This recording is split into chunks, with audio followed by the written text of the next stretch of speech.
Well, good afternoon.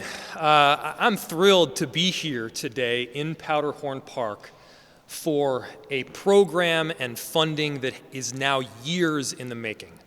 To take you back about 3 years, as soon as Superintendent Al Bangura took his present position, the thing that he held dear, that he has been most passionate about, is youth recreation, youth sports, and making sure that our kids just get some love and compassion throughout our park system. And from the very beginning, going back 3 years ago, we've been meeting on a consistent basis with Superintendent Al Bangura to chart out what the next phase of funding will ultimately look like. Now, about 6 years ago, somewhere in there, 4 or 5 years ago, we instituted the 20-year Parks and Streets deal. You may remember this. This was quite a bit of money that went to a combination of infrastructure in the form of our roads and then infrastructure in the form of some of the deferred maintenance in our parks. Now, that was a really important step, but it was important to take the next step to actually help people and our youth directly. And so we worked together for quite a long period of time. In fact, going into the global pandemic in January, February, and March, we had all organized a task force with the Minneapolis Park and Recreation Board, with the YMCA, with our Minneapolis public schools in our city to chart a course for how best to fund kids. And then a global pandemic hit, and it became very difficult to meet, and some of it took a bit of a hiatus until last year we worked together again to get $2.6 million every single year going specifically to our kids in our parks. And there are a few different outlays as to how it works. The first is to make sure that kids that have some form of past offense, usually low-level offense, understand the routes that they have before them for employment and just positive activity. The second is to make sure that we have these creation spaces that are set up throughout our parks, and there's a significant amount of funding that is going towards them. The third is just to make sure we've got employment opportunities. We want to make sure that we have employment opportunities for our kids. It's been said before, I'll say it again, the best way to stop a bullet is a job. And making sure that they understand that there is a plethora of opportunities before them where they can both serve their community and make some money at the same time is such a critical piece. So we're so proud to finally have these programs come to fruition. I'm so proud to be working with our park board, with the park board president, Meg Forney, who's here with us, and our superintendent, Al Bangura. You know, this is a big deal for our city. This is some really positive news to make sure that over these last 2 years that have undoubtedly been really hard, we're still paying attention to what matters. What matters is our youth. So I'm so proud to be working with these two individuals, and with that, I'll turn it over to Superintendent Al Bangura to provide a little more detail as to how that $2.6 million is being allocated. All right, thank you so much. Thank you, Mayor, for your comments and, of course, working with the Minneapolis Park and Recreation Board. Truly grateful, and it's always very hard following the Mayor. He says it so well, and we've been working so hard at this over the last several years, and incredibly grateful here today to talk about the programs. So since January of 2019, when I began my appointment as the superintendent for the Minneapolis Park and Recreation Board, one of my key strategic goals was the empowerment of Minneapolis youth, particularly in our city's most vulnerable neighborhoods. My priority has been securing additional funds for our city's youth and for our young adults. I am really grateful that we are advancing this strategic goal with the collaboration of my staff and elected officials who were integral to this, to make this happen. I would like to personally thank Mayor Fry for the amount of work that we have done together to be at this point today. He said it very well. We've been working very hard at this, and the Mayor's commitment has been really evident, and we are very grateful for that. I'd also like to thank the previous board members from the Park Board, and the City Council members and the Board of Estimate and Taxation. I strongly believe that we have an obligation to invest in and serve young people in ways that impact them today and give them access to opportunities so that they can pay it forward to future generations. The Minneapolis Park and Recreation Board can provide those places and for programming opportunities to enrich the lives of Minneapolis youth, specifically our at-risk youth and young people who are ages 17 to 22. The historic $2.6 million in youth investment provides us with 22 full-time employees who will be solely dedicated to youth engagement in safe environments and exposing youth to experiences that will enrich their lives. The funding will be dedicated to youth programs. As the mayor said, the creation spaces, which we call Spark Studios, youth employment, nature-based programs, and intergenerational programming. Currently, we have plans to launch three new Spark Studios, or as we said before, creation spaces, but we call them Spark Studios, at 3 locations: Harrison Park, Luxton, and Whittier Parks. The Harrison Park Studios, we plan on breaking ground in the spring of 22 this year, and we will be launching or opening the Spark Studio in the summer of 22, which is very exciting. These studio spaces will provide an environment that inspire young people to tap into their creative spirit, allow self-expression, learning and exposure to industry professionals.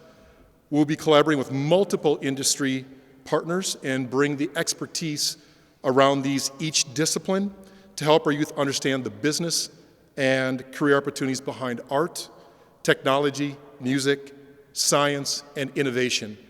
The purpose of these spaces is to make sure that these young people can develop their creative spirit.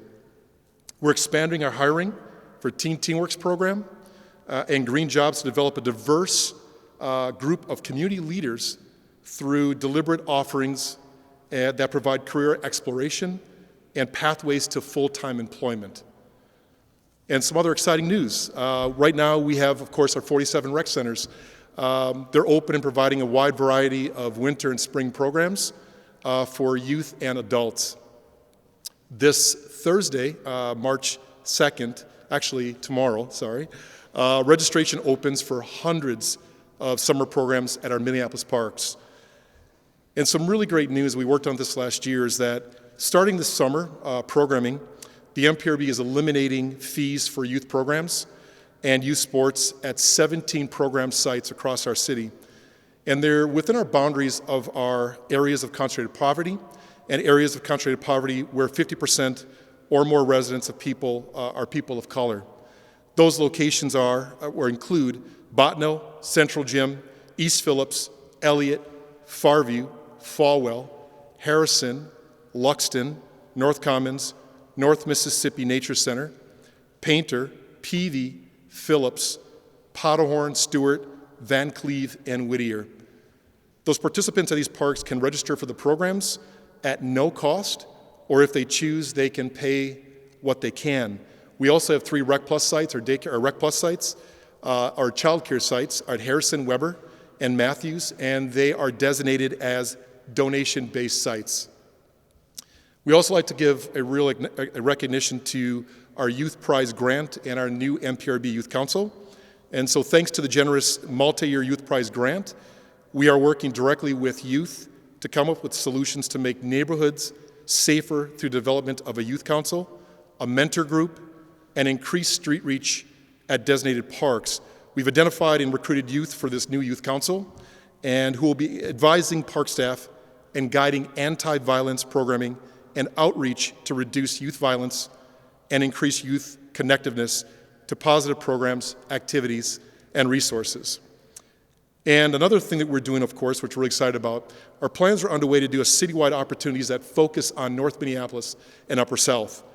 What we currently have is the Youth Community Connectors, which is a new MPRB employment opportunity for youth to promote MPRB teen programs, activities, jobs, and with their peers.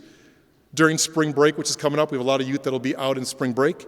During the Minneapolis Public Schools spring break, MPRB is offering activities, youth violence prevention programs, and youth employment fair.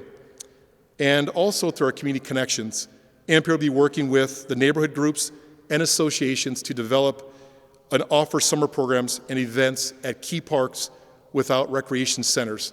So we'll actually have our folks that will be in a lot of our satellite parks or parks that don't have staff on them. We'll make sure that we have staff there to help young people connect with our programs. And one really important thing that the mayor had mentioned, of course, before, is the Minneapolis Park and Recreation Board is currently hiring. So this is my pitch to people. We have really wonderful job opportunities.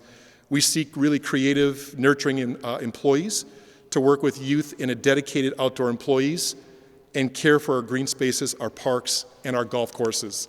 So with that, thank you for your time, and I'm going to turn this now over to President Forney. Thank you, Superintendent Bangura, and particularly thank you so much, Mayor Fry. This is a wonderful acknowledgement of the collaborative work that we have done together to serve families and youth in Minneapolis. For supporting our 2022, it is this budget and everything, with the ARPA funds and with his commitment to a gradual annual increase in the Park Board's property tax levy from 2023 through 2027 to meet the full $2.6 million in youth investment as the ARPA funds decline. I also want to recognize Superintendent Bangura's passion. His vision and his dedication to serving our youth is actualized, particularly now these are the most vulnerable, at risk, and young adults. His role in securing these funds through his successful collaborative work with the Park Board Commissioners, park staff, the Board of Estimate and Taxation members, the mayor, as well as the city council members, is certainly laudable. And for his passion and daily work with staff and commissioners to deliver important services to the Minneapolis residents. This funding and programming will address this increase in youth violence. In 2020 and 2021, media reported an increase in youth violence in areas of our city. We need to increase opportunities for our youth today. They are our future. Park spaces and park staff are uniquely positioned to provide positive, engaging, meaningful, and sometimes life-changing experiences for our city's youth. I'm so pleased that also that we passed last year to eliminate fees for youth programs in 17 different parks starting this summer. And I'm excited also about the park's plans for new creative studios, youth council, spring break, so many different opportunities. I also want to indicate that we do have a brand new board. Now we're on 2 months.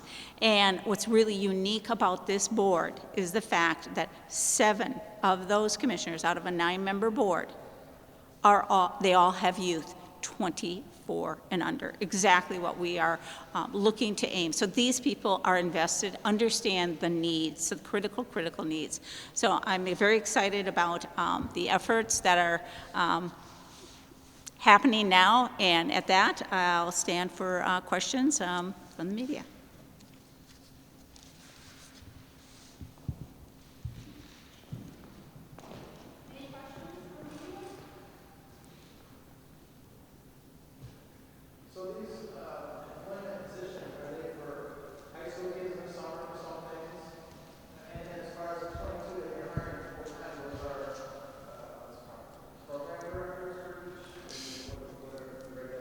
Yeah, the young people that we hire specifically, they do multiple things during the summer. A lot of them are in our Teamworks program, which is connected to our environmental stewardship area.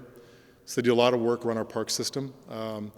And we then start to prepare them at the young age of 14 all the way up to, we have a career path all the way up to about 22. So the work that we're doing with them is really multifaceted, and they do a lot of great work around our park system. But specifically right now in the environmental area, we're also we hire young people for jobs that we do within our Rec Plus, our child care program.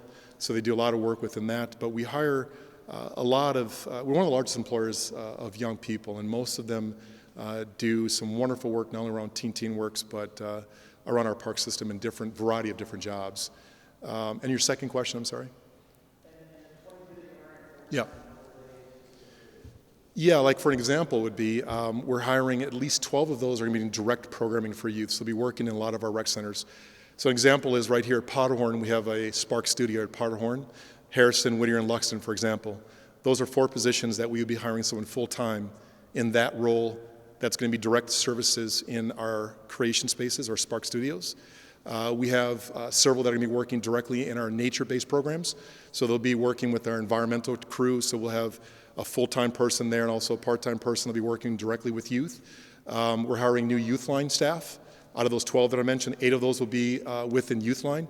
And Youth Line is the direct connection that we engage and work with youth, connect them to opportunities. And so they're directly connected to the parks and to the youth.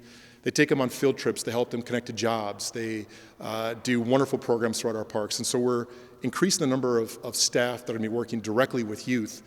We currently have 8 that are 12 that are currently there. So we're adding 8 more now that will be directly embedded in our rec centers working directly with youth. So those are just some of the examples of the number of people we're going to be hiring directly working with our young people in our community centers. Well, the funding itself, the funding is continuous. It's in perpetuity. So the work that we have done together, that $2.6 million, is in tax. It's in our tax levy, but it's also, which we're very grateful for, the mayor worked with ARPA funding, but we're increasing that funding to be $2.6 million in our general fund by 2027. So the $2.6 million is right now every year going forward and will be in perpetuity for the youth of Minneapolis. So that is dedicated funding for our youth. And it truly is historic. We look at capital, we do our capital around all of our infrastructure. We look at our tree levies. We're now investing in our youth. We're saying to our youth, we care about you, we see you, we know what your needs are, and we're going to invest in that. And we're so grateful that working with the mayor, we are investing in our youth, and they will know it because we're going to have our staff and our parks will be there for them. Well, the 17 parks that we do have fees in are no fees. Those are just youth come and they go to those parks, and those are within those areas of concentrated poverty. So we made sure that we did that immediately, and also the ACP 50. So those 17 parks, there's no fees, and they can pay what they want to pay. The rest of our park system, most of our programs are free. We are a taxpayer-based organization. There are some minimal fees for some programs for supplies, but if you go to a park, most of our kids come to our parks, there are no fees for our youth. Mostly that we might have something for our sports programs, but we do also now have a scholarship fee that we have in there. We have a donation fee, so most of the kids come to our parks. There is no fee for them. I'm sorry? Absolutely, yeah. Part of the youth line that I was mentioning earlier, the 12 that we currently have, and the 8 that we're going to be currently hiring, they're in the community every day and they're talking to youth every day. Most of the youth that connect to our Teen Works programs are connected through our parks. And so the work that we do and how we recruit, a lot of it is really one-to-one. It's really talking to our kids, being connected to them. We're in 47 centers. We're literally the fabric of the community.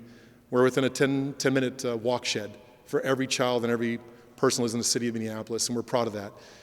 So the work that we do is truly community-based, and our centers and our staff do really intentional reach out to our youth to get them connected. And that's how we get them into jobs, get them into programs. And kids are very tech savvy, so they'll look at their cell phones. We'll be posting on our park board website. We do a lot of work around that. So a lot of the work that we do is going to be direct connection to our youth and get them involved in the programs themselves. Part of it is being here today and sharing that also with our community.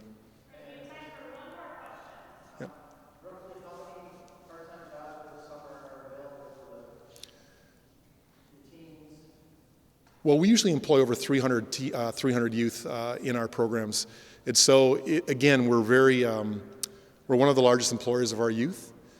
So we offer a tremendous amount of programs. I'm not sure the amount of numbers we have this year because we are bound by what we do through deed and through the programs we get through our funding. But we serve hundreds of kids every single year, specifically in Teen Works. But then when we look at our other programs that we offer, programs through our child care, through part-time employment, through work that we just do and just hiring folks to work in small programs at our parks, we hire a tremendous amount of youth, and so in the hundreds, and so, yeah. I wanted to make one, Yep. if I could just, I wanted to make a couple additional points here. First, youth recreation has been underfunded since like the early 1980s. And one of the big pieces that the superintendent said to us from the get-go was this can't just be one time where you provide the funding for a couple of years, we set up a decent program, and then we yank the rug out from under our kids. It has to be ongoing. And so that's why this $2.6 million really is a once-in-a-generation kind of opportunity to get this right. So that the park board knows and that our youth knows that these are programs and mentorships that get set up that are not just going to be taken away. The second piece is about these creation spaces. Now, when I was growing up and playing in the parks, I was very, one-dimensional in terms of my outlook, which was predominantly around sports. When I thought of recreation and playtime, I thought of track and field and soccer and basketball. Now, the important piece here with these creation spaces is that we're meeting young people where they are. And where they are is around art and music and science and technology. It's about having an opportunity to express themselves in perhaps a different way than we probably have in the past. And rather than just forcing a ball down someone's throat, this is the opportunity to give them an outlet to be themselves and to be creative. And this is a part that, to be honest with you, took me a little while to fully grasp and understand. But it's something I'm super proud to have put the money forward to fund, and I think it's beautiful that this is all coming to fruition now. Thank you, everyone.